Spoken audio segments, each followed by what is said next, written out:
Could Samsung be planning something most users weren't expecting? A fresh leak suggests that Samsung might bring back its Exynos chips for the Galaxy S26 lineup. After taking a break from this strategy with the Galaxy S25 series, seems like the company is once again thinking about splitting chipsets between different regions. So what's really going on here? Let's take a step back for a second. For years, Samsung used two different processors for its flagship Galaxy phones. In places like the United States, Canada, and China, the phones came with Qualcomm's Snapdragon chips.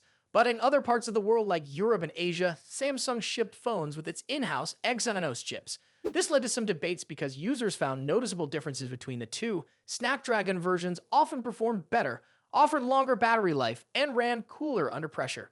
With the Galaxy S25, Samsung decided to simplify things by using only Snapdragon chips globally, specifically the Snapdragon 8 Gen 4, also rumored to be branded as the Snapdragon 8 Gen 4 Elite. That move was actually welcomed by a lot of users. The main reason for the switch was production issues.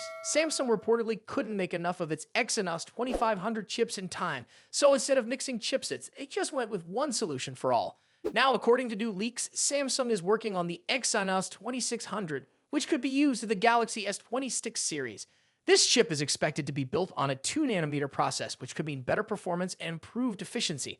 However, there's still uncertainty about how many of these chips Samsung can produce. If the supply is limited, then only certain regions might receive Galaxy S26 models with the Exynos 2600, while others stick with Snapdragon.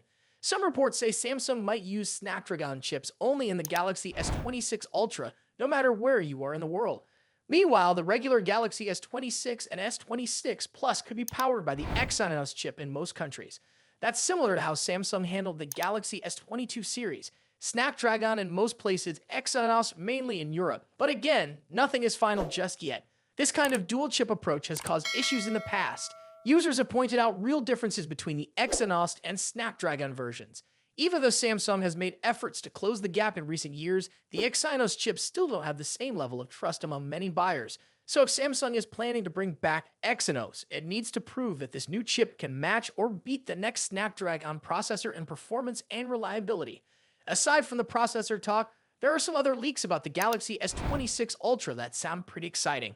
One of them mentions the return of variable aperture in the main camera, which allows better control over lighting and sharpness in photos.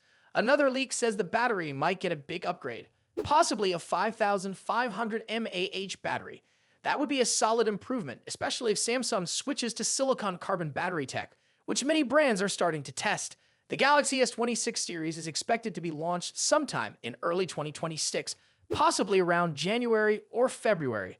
Of course, there's still a lot of time before anything is officially confirmed, and things could change between now and then. One thing is for sure, Samsung will face tough competition. Apple's iPhone 17 lineup is expected to bring design changes, and Google's Pixel 10 is also on the horizon, though some say its new Tensor chip might fall behind the competition. So what's your take on all of this? Should Samsung give Exynos another shot, or should they stick with Snapdragon across the board? Drop your thoughts in the comments below.